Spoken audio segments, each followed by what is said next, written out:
Rabbi say we're on Daf Lamed Zayin Amud Aleph at the Mishnah. Hashocheres hamisukenes. If a person is slaughtering an endangered animal, now what does that mean? It means that it's in its last stages of life. There are a lot of animals, as they get older, they just die natural death, right? Now, a person has every interest in shechting an animal before it dies. Because if you wait until it dies, you're going to lose a tremendous asset, right? Because you're not going to be able to use it for its meat anymore. And by the way, Tosfos points out it's perfectly legitimate to do this. It's not a b'di'evid. You want to, you've had this animal for a long time. You want to be able to get final benefit from it, so you're shechting it while it's in its last stages of life. Now, by the way, there's nothing diseased about this animal. This animal is completely intact, right? Let's just be very clear. It's not an unhealthy animal. It's a dying animal. There's a difference between the two. So Rabbi Shimon Gamliel Omer, Ad shetifarches biyadu v'regel. Rabbi Shimon Gamliel says, our concern is that the animal will die before the shechita is completed. And we need, therefore, to know that the animal is still vital during the shechita. And so what has to happen is that immediately upon the shechita, the animal has to kick in some way with both its front and back leg. And if it does that, then that's a sign that it was still vital enough to be viable throughout the shechita and the animal is kosher. But if not, if the animal was just listless, is that the word, listless, right? It was just like, just lethargic. It's standing, isn't it?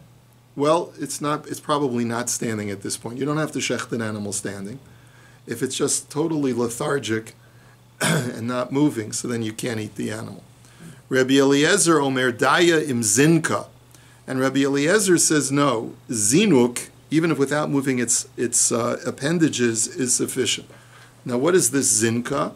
Rashi explains it's some kind of muscular force that the animal applies when it's being shechted to have the blood spurt out with a burst, with a gush of blood.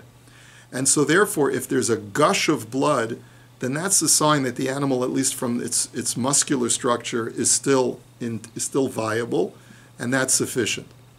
Amar Reb Shimon, Hashochet, Rashi basically says it's novchos bigronim, which is a little bit difficult to understand. They blow with their throat. Now, it seems like either it's a kind of push coming from the lungs. That's what novchos means. But it could also be that's just a muscular reflex. It's not really clear. But Amar Reb Shimon, Hashoichet b'layla l'machar hishkem u'matzah kesolam aleim dam kshever shezinka uchamidas Rabbi Eliezer. Reb Shimon is supporting Rabbi Eliezer's shita, because he says that if you're, let's say, doing the slaughter at night, and therefore you can't detect whether the animal is kicking at the time of the shechita, as long as in the following morning when you do a you do a post-mortem and you examine the animal, if you see that the surrounding area around where the animal was, the throat, is splattered with blood, then that's a sign that the animal was zinka, which means that it's the last, it has that still that strength at the time of its. How do you do the shechita in the dark if you can't see that? You can't see it shaking. What do you? That's what it says, can't see it shaking. You couldn't see that it was shaking if it was dark. No, that's right. Rabbi Shimon Gamliel says you don't need to see it kicking. You don't need to see it kicking. In the morning. You don't need to see it kicking, according to Rabbi Eliezer. As long as it does this, the spritz, that is sufficient. It could be that's where we get the name Mazinka for the dance. It's like the last spurt. Yeah. That's a joke, though. Okay. V'chachamim omrim, and the chachamim say, ad shetifarches o biyad o beregel, o ad shetichashchesh bizenava, echad behemadaka v'echad behemagasa. And the chachamim have a third shita, and it's more lenient than Rabbi Shimon Gamliel. Rabbi Shimon Gamliel seems to imply that you need to have both the front and the hind leg kicking. The chachamim say either the front or the hind leg, or if the animal just wags with its, or makes a motion, a jerking motion with its tail, it's either, any one of those is okay. And the same halacha applies, they say, both to a large animal and small animal. Small animal, behemoth is like a sheep or a goat, and a large animal is like an ox or a bull. Now, behema daka shepashta yada v'lo hechzira pesula sheina ela hotzoas nefesh bilvad. Now, if an animal moves its leg, but it only straightens out a bent leg, so therefore it just makes a motion to straighten out its leg, that's not a sign that it was healthy or alive at the time of the shechita, because that's actually a sign that its soul is departing. In other words, there's some kind of jerk that the animal makes to straighten out its limbs as it's dying. And so therefore, if you see that at the time of the shechita, that's not good enough. It has to actually, as we'll see, move back and forth as a kicking. And finally,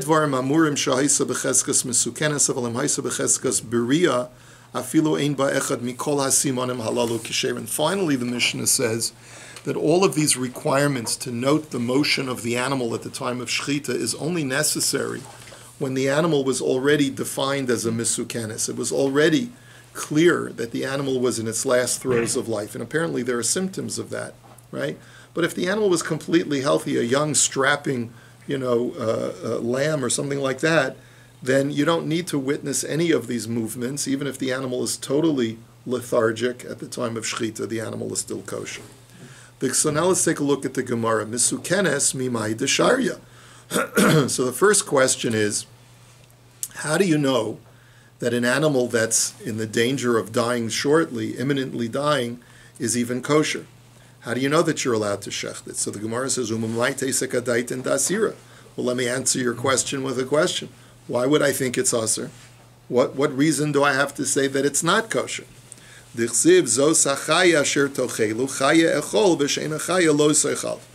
the Gemara answers because look at the pasuk. The Torah, the language of the pasuk is Zos hachaya asher tochelu. This is the animal that you're allowed to eat. The word animal is used for animal here is used chaya, which is an animal that has life in it, right? So from that it implies that the animal has to be filled with life. It can't only be partially alive, like in the last stages of life as life is waning. And so maybe that pasuk would imply that you can't shechta misukenes.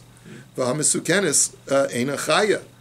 So, and this misukenes is not alive. It's not fully alive, right? So the Gemara answers, so I'll tell you why. Mida Amar Rachmana nevela lo sochal, which is really not a direct quote. It says lo sochlu kol nevela. Do not eat any nevela. Michlal de misukenes sharia. So that pasuk, which says that you're not allowed to eat carrion, that itself implies that you are allowed to shechta misukenes. The isal kedaitach misukenes asira hashta mechaim asira lachar misa miboy. He says because if the argument was that a misukenes is aser, then why would the Torah need to explicitly prohibit a nevela?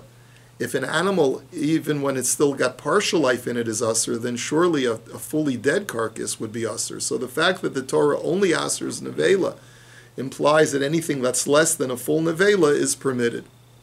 So wait a minute, v'dilma hainu nevela hainu misukenes. But the Gemara says maybe the word nevela could be defined differently. Maybe the word nevela means an animal that is either fully dead or partially dead. And so maybe that's why a misukenes would be aser. So the Gemara says, Lo salt gadaitach, d'chsiv v'chiyamus min habehema asher hilachem la'achla, hanogea b'nivlasa. No, because look, there's another pasuk that says that when an animal dies of natural causes, anyone who touches its carcass shall become tameh. So the word nevela is associated with full death. It can't be associated with an animal that's partially alive and partially dead. So that's what the Gemara says. Wait a minute. Vadilma, but let me ask you another question. But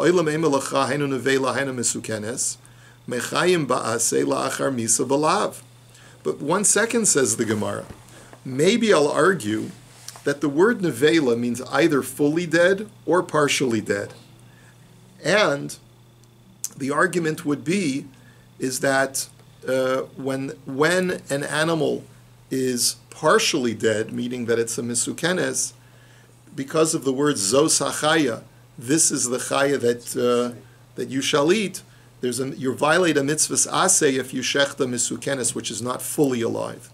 And by a nevela, the Torah says, do not eat a nevela. There's a mitzvah's lo saseh, so maybe there's a mitzvah's lo saseh associated with a fully dead animal.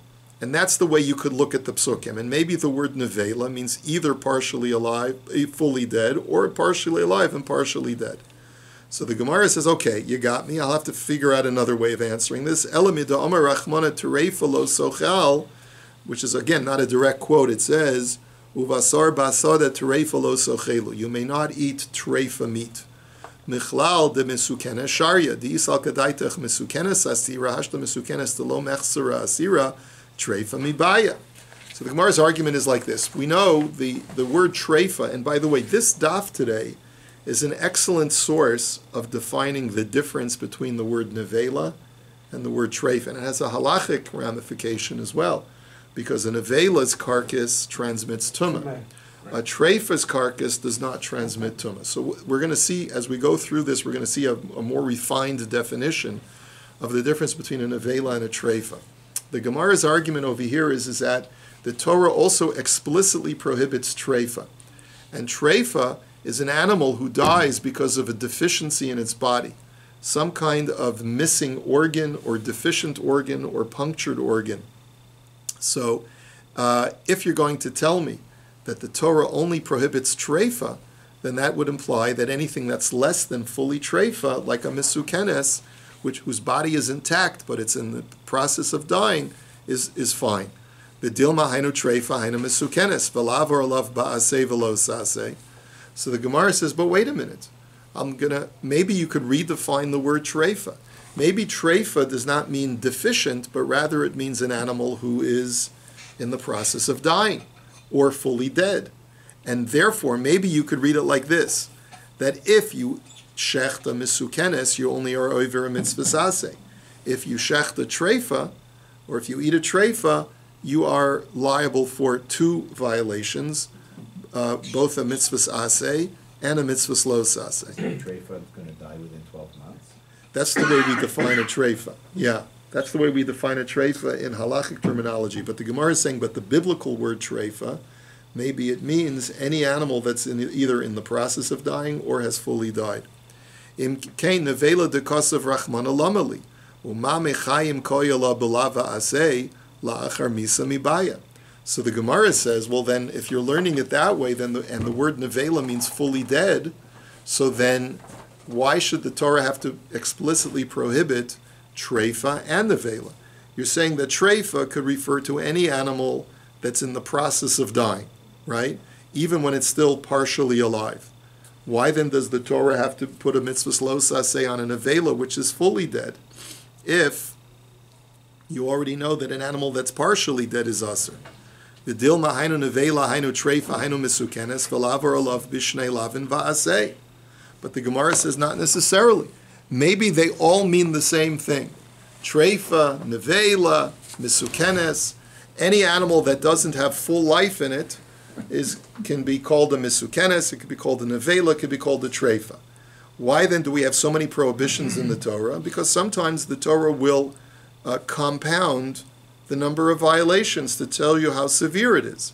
So if I eat an animal that's in the last stages of life, maybe I'm over a mitzvah aseh because of zos achaya, and I'm over on the prohibition of eating nevela, and I'm over on the prohibition of eating treifa.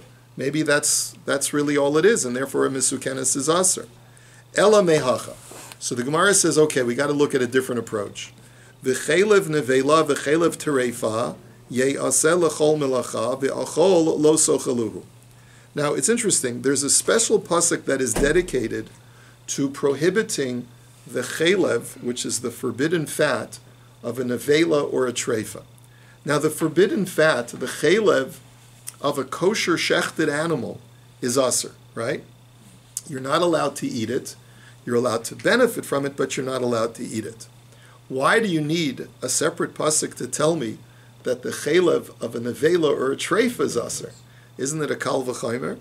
So the v'amar mar l'may hilchasa amar haTorah yavo iser nevela v'yachol al iser chelev yavo iser treifa v'yachol al iser chelev. So the Torah tells me as follows. I would have thought that if an animal already has if the flesh of this animal already has the stigma of being chelev, of being forbidden fat, maybe the prohibition of nevela and treifa cannot set in on top of that pre-existing isser, because we have a concept in Shas of ein isser chalal isser, that one prohibition in many instances cannot set in on top of a pre-existing prohibition. So let's say if something already is usser because of X, and now it incurs a new prohibition because of Y, and I consume that prohibited substance, I normally would only be punished because of X and not because of Y. And therefore, if I eat chaylev of a nevela treifa, I might have thought that I only incur lashes for eating chaylev, or I get kares because of eating chaylev, but maybe I wouldn't incur an additional violation because of eating nevela or treifa. And that's the chiddush of the Torah. Torah says that you incur both. Now, here's the argument. So where do we see from here that a misukenes is kosher? Because v'isal kadaitach treifa hainu misukenes, lichtov rachmana, chaylev nevela ye'aseh l'chol malacha, v'chaylev treifa lo sochaluhu. So the Torah should have written, if you're going to argue that a misukenes is also aser, so, and then when the Torah uses the word treifa, it is inclusive of an animal that's partially alive like a misukenes, then the Torah had no reason to explicitly prohibit both nevela, the chaylev of a nevela, and the chaylev of a treifa. The Torah should have only stated explicitly that the chaylev of treifa is aser, va'ana amina umame chayim asi iser treifa chayala iser chaylev la'achar misa mibaya. And I would have made the following argument. If the Torah is so stringent that it allows the isser of treifa to set in on top of the isser of chaylev, then surely the Torah would be also be stringent and allow the isser of nevela to set in on top of an isser of chaylev. Since we're defining the word treifa to mean partially alive, not fully dead, but only partially dead, then why does the Torah need to explicitly tell me that nevela sets in on top of chaylev? Once I know that treifa sets in on top of chaylev, which means even when the animal is only partially dead, then surely when the animal is fully dead, the isser of nevela will set in on top of the isser chaylev. Ela midakasav rachmana nevela michlal de treifa lav hainu misukenes. So the answer is that by virtue of the fact that the Torah says that nevela also sets in explicitly on top of chaylev, teaches me that treifa is not defined as an animal that's partially dead, but rather treifa means that the animal is fully considered halachically dead. And what the Torah is telling me is as follows. They're apples and oranges. The word treifa has nothing to do with stages of dying, and nevela has nothing to do with stages of dying. You have an animal that's misukenes, that is in danger of dying. That animal is totally kosher. Nevela means an animal that is totally dead, that died of natural causes. And treifa is a condition that is not reflective of proximity to death, but rather is descriptive of the physical state of the animal being in a deficient state. That's what the word treifa means. And therefore, just because the Torah tells me that treifa sets in on top of chaylev, that in no way informs my knowledge of nevela. Because treifa just simply means deficient. It doesn't mean having anything to do with its closeness to dying. It just means that it's got a wound or a deficiency in an organ that makes it non-viable. But it's got nothing to do with its proximity to death. It's got nothing to do with whether it's alive or dead. So therefore, you need both because they're not comparable to each other. You can't logically argue from one to the other. Is a treifa organ, does it have to be punctured or can it be diseased? Either one, a disease and a puncture are considered to be similar halachically. So, as long as it's deficient in some way. Well, now that's not every organ, and it's not every disease, and it's not every puncture. Some organs have to be so compromised that the majority of the organ is missing. Other organs, to be determined treifa, just have to have a small hole puncture. So that's what Maseches CHULLIN is devoted to itemize every single organ and to tell me, and we'll see that later on in CHULLIN, to tell me which ones are which. Do we say that any deficiency is inevitably going to lead to death within 12 months? Well, in order for it to be defined as treifa, it has to be an injury such that it will imminently die. Oh. But the word treifa itself, as defined by the biblical text, does not mean proximal to death. Oh. It means deficient. Oh. And therefore, just because the Torah uses the term treifa, that does not in any way inform the term nevela and vice versa. It's like comparing apples and What's oranges. the definition of nevela? Just not shechted? Nevela means an animal that died of natural causes. A fully intact animal that died. But that died not because of deficiency, but that died because it wasn't slaughtered. But so that's the difference between nevela and treifa.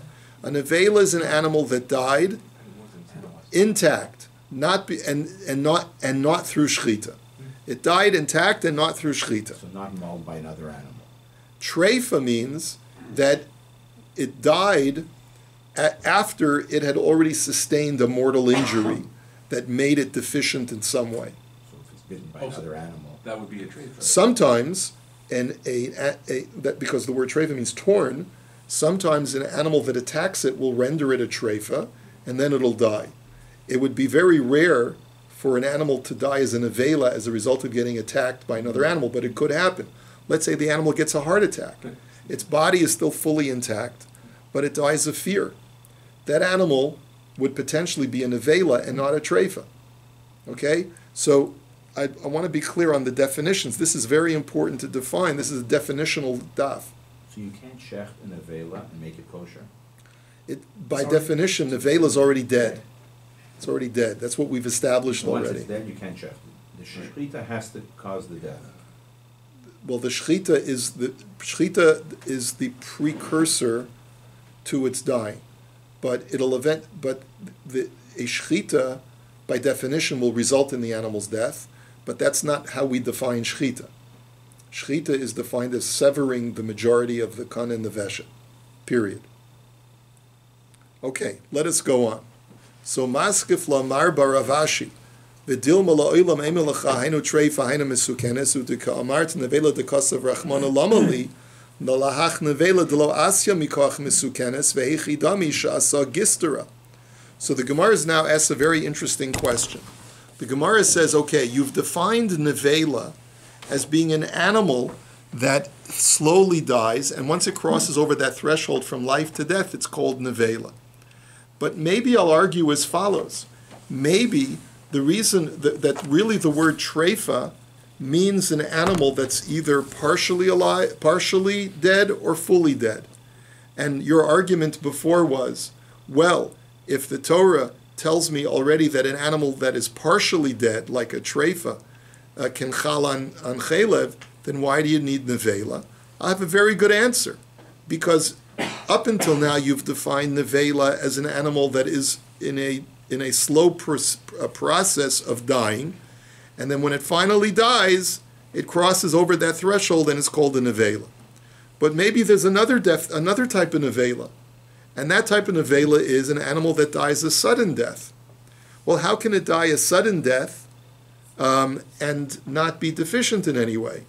So we go to the old sawmill, the circular saw, in the old black and white movies where the villain would put the damsel in distress. Mm-hmm. So we take, we got the circular buzzsaw, and we take a sheep, and we go, and then we saw the sheep in half. That sheep is now a nevela. It did not become a nevela through the normal process of dying a natural death, of its life waning from it. And so the argument was, well, if treifa is slowly waning, losing life, and then velek, and it includes misukenes as being a treifa, then surely a parallel process of its life slowly waning, and it's only called nevela post-mortem. You don't need to write both, but maybe there's two different kinds of processes. One is a slow death, which is what we would call a treifa, and one is a quick death, which is what we would call nevela. And perhaps maybe an animal that's a mesukenes is included in treifa as its life ebbs away. And a nevela is defined, and the Torah tells me that even when a nevela was totally healthy, at the moment that it becomes a nevela through sudden death, that's why we need a pasuk to tell me that it sets in on top of chelev, because I wouldn't know one from the other. So the Gemara says, No, that you can't say because Hasam nami I efshad lo havi misukenes porta mikmi de lifsak laruba. The Gemara says, even when you take a perfectly healthy sheep or goat and put it into the buzzsaw, it's going to have a portion of its life wane at a split second before it's actually killed. In other words, there's no such thing as an instantaneous transfer from totally healthy animal to totally dead animal. There's always going to be a transition point of where it's in the process of dying. So therefore, the concept that you've raised is not a valid concept. If a nevela is defined as only after it's dead, after having gone through a process of dying, and treifa is defined as both dying and dead, then you don't need to address both treifa and nevela. Just address treifa, and I would automatically know nevela. And so therefore, we must conclude, as we had surmised before, that the word treifa does not address an animal that is both dying and dead, but only addresses the condition of deficiency within the animal and is not related to death at all. And that, also, you have the same. What's that? You have the same question in your mind that shchita, even though it seems instantaneous, there is a process of dying. There's no question that the animal is not fully dead after shchita. It's clear. It's clear that the animal is not fully dead, right? And that's why there's a concept of a behema mefarcheses, that an animal that's still kicking is kosher, because even though there's partial life still left in that animal, it's still its meat is still kosher, right? So anyway, that leads us to the conclusion that when the Torah never prohibits a misukenes. The word treifa does not refer to a misukenes, and the word nevela does not refer to a misukenes, and therefore we know that an animal that's misukenes is permitted. So the ibayis ema, I'll give you another answer. Im kain lema chelev nevela utreifa chelev lamali zuhi she'ein chelba chaluk mibisara v'yesh la'acheres shechelba chaluk mibisara ve'ezozu misukenes. My other answer would be as follows. If you're not happy with the answer that I just gave you, and you still want to argue that treifa could mean partially dead, but let me make the following argument. The Torah uses the word chelev twice in that pasuk. It says v'chelev nevela v'chelev treifa. Why does the Torah have to use the word chelev twice? Just say v'chelev nevela utreifa lo sochaluhu. So the fact that the Torah repeats the word chelev is to tell me that it is only a certain kind of chelev that is aser, and there's another kind of chelev that is similar to it. There's only one kind of chelev that has the isser of nevela and treifa placed on top of it. But there's another kind of chelev that does not have the isser of treifa and nevela attached to it, because it doesn't have the din of nevela or treifa. So the only time that we're addressing nevela and treifa is when zuhi she'ein chel b'chaluk mibisara, is when the chelev and the meat have the same halachic status, which is in a case of where the animal is totally dead. But there are other kinds of situations where you will not have the isser of nevela treifa set in on top of the chelev. Why? Because the chelev has a different halachic status from the meat, because the meat is still kosher, and that refers to a misukenes. So it's the extraneous verbiage of chelev that's in the pasuk. Chelev is mentioned an additional time to be a delimiter and to tell you that it's only really dead animals that have a status of their chelev being augmented with nevela or treifa status, but an animal that is dying but is not fully dead is not included in this pasuk because its meat is still kosher.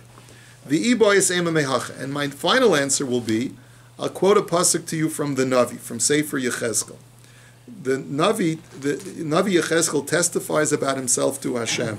Va'omar aha Hashem Elokim, hinei nafshi lo mituma'a unevela utreifa lo achalti min urai ve'ad ata velo ba b'fi basar pigul. That's what he says. He says, verily, O God, my soul has not been defiled, and I have not eaten a nevela or a treifa from my youth to this day, and I have not placed in my mouth the meat of pigul. Now, pigul over here cannot. Now, the Gemara is going to point out, we can't take this pasuk literally, Because what is Yechezkel saying about himself? That I was an Orthodox Jew? I never ate non-kosher meat? So Shkoyach Yechezkel, that's what makes you the great Navi Yechezkel, because you were an Orthodox practicing Jew? That can't be what the pasuk is saying. It must be that Yechezkel is saying something that he went above and beyond what the normal requirements are. And therefore we have to reinterpret the pasuk as follows. Okay, so what does it mean? So the first part of the statement is, I never became tameh, means that I never had sexual thoughts during the day that would cause me to have an unwillful emission at night. So that's the first thing that he testifies about himself. I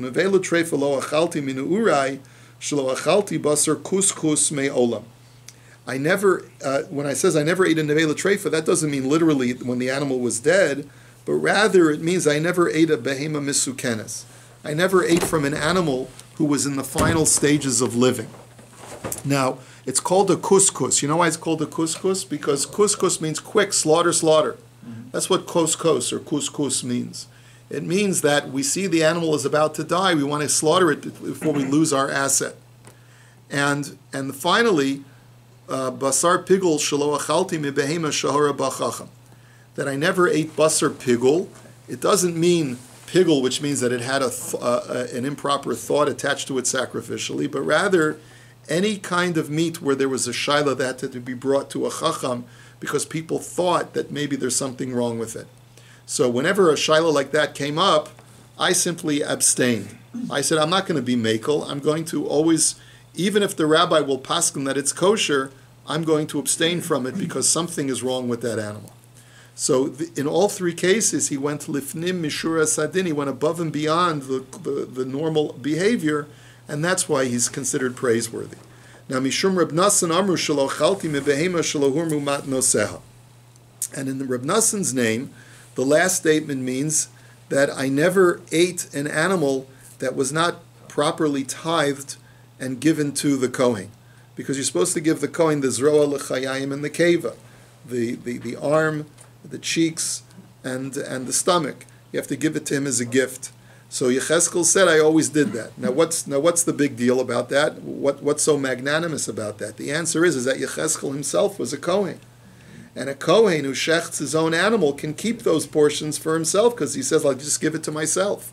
But Yechezkel said, no, I went above and beyond the letter of the law and I wanted to give it to another Kohen so that I could participate in the idea of sacrificial, of tithing my animal. Now, Iyomart bishlam ashar yahainu rabusei di Yechezkel. Ela Iyomart asira my rabusei di Yechezkel. So the argument is like this. What did Yechezkel say? I never ate a couscous, an animal that's misukenes. If you're going to tell me that a misukenes is kosher, that's why Yechezkel is able to pride himself in the fact that he never ate an animal that was kosher for other people. But if you're going to tell me that it's usher, then big deal. What's the big deal? Exactly. So now we get to getting down to the nitty-gritty of let's define the symptoms of a behema that's misukenes. So Amar Rav Yehuda Amar Rav, Kol Shem Amidin Osa Ve'eno Omedes. I'm sorry, Hechidami misukenes. Amar Rav Yehuda Amar Rav, Kol Shem Amidin Osa Ve'eno Omedes. A misukenes is an animal that is so shvach, it's so weak, that if you try to stand it up, it just plops down. You ever have days like that? Try to get out of bed? Right. Keep the knives away then. Yeah, that's right. So I just tell that to my kids. You're a misukenes, we better shecht you quickly. No, I would never say that. Anyway, so Rav Chanina Bar Shalmia Mishmei de Rav Amar Afilo Ocheles Biki'ios, and Rami Bar Yechezkel Amar Afilo Ocheles Koros. So they both just want, they're agreeing with the original statement that if it's shvach, that it doesn't want to get up. You try to get it up and it plops down again. That's true even if the animal has strength in other parts of its body. Let's say it's chomping on pieces of wood, or according to Rami Bar Yechezkel, even if it's chomping on whole logs of wood. In other words, so it still has strength, but if it, for whatever reason, doesn't want to get up, so that's a sign that it's a misukenes, and you have to actually witness its last motions in order to declare the animal kosher. And besura masni hachi, bepumpadisa masni hachi. Heichi damya misukenes amar Rav Yehuda marav kol shemabidin osa ve'eno omedes va'afilo ocheles b'kiyos amar Bar Yecheskel amar afilo ocheles koros. Slightly different version in the other yeshiva. Surah learned it one way, in Pumpadisa they learned it just the attribution is slightly different. That instead of Rav Chanina saying that it's true that if it's shvach, even if it's chomping on pieces of wood, it's still called a misukenes. There, Rav Yehuda, in this yeshiva, Rav Yehuda Marav is quoted as saying that directly, that if it doesn't want to get up, even if it's chewing on pieces of wood, it's called a misukenes. And Rabbi Bar Yecheskel says even if it's chewing on logs, it's called a misukenes. Ashkechinu Shmuel Talmidei Derav Amar Lahu Mai Amar Rav b'misukenes. So once Shmuel encountered the students of Rav, and he said, "Tell me, what did your Rebbe have to say about a misukenes animal?" So Amrulei Hachi Amar Rav Goa v'hitila rei v'kishkasha be'ozna hareza pirchus. So Rav was responding to what kinds of motions of the animal are necessary in order to define it as a mifarchesis, because we had defined mifarchesis in the Mishnah as moving its legs, and according to the Chachamim, even if it didn't move its legs, but it moved even just its tail, that was sufficient. So Rav added to the sheet of the Chachamim, and he said, if it moans, makes a loud noise, and it defecates, and it just wags its ear, that's enough for it to be called a mifarcheses. And therefore, if it was a misukenes animal and you shechted it and it did all of these things, it moaned, it defecated, and it wiggled its ears, so that's enough to know that the animal was viable through and through during the shechita. Amar lahu itztaricha le'la'aba la'azuze oni, shani omer kol she'eno dvarim sha'amisa osa. So Shmuel was surprised that Rav was so machmir that he needed to see all of these signs of motion. Because he said, really, Rav requires it to wiggle its ear? He says, I'm much more lenient. I hold that as long as the animal does not display signs of death during shechita, then the animal is kosher. Now, my ninu dvarim shahamisa osa, what is meant by that? So, Amar Rav Anan l'didi mefarshali minei damar Shmuel, haisa yada kafufa upashtasa davar shahamisa osa. Pshuta v'kafufa dvarim she'ena misa osa. So what Shmuel really was meant to say is like this, that if the animal, during the shechita, its leg was bent, and then it straightened out its leg, so that's not enough of a motion, because animals do that as they're dying.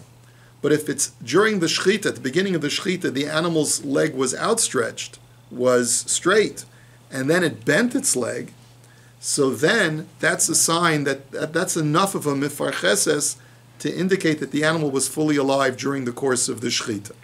So the Gemara says, what is Shmuel telling me that I didn't already know from the Mishnah? My kamashmalan. Tanina behema daka shapashta yada v'lo hechzira psula she'ena ela hotzaas nefesh ha-hechzira keshera.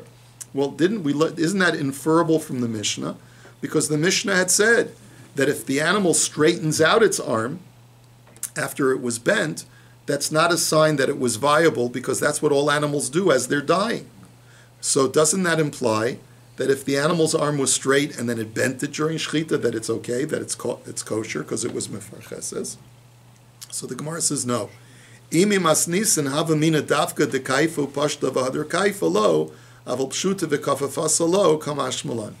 If I just had the Mishnah you could have inferred as follows: that if the animal's arm was bent and then it stuck it out, and then it expired. So after the shechita, that's not good enough. But by implication, you would not infer the converse. You might infer as follows: that it has to start off bent, then stick it out, and then bend it again in order for the animal to be mefarcheses. Shmuel's chiddush is that as long as it started straight, and it bent it during the shechita, didn't have to do two motions, only one motion, that's sufficient for the animal to be a mifarcheses, and therefore it's kosher after the shechita. Have a wonderful day. We'll hold it here.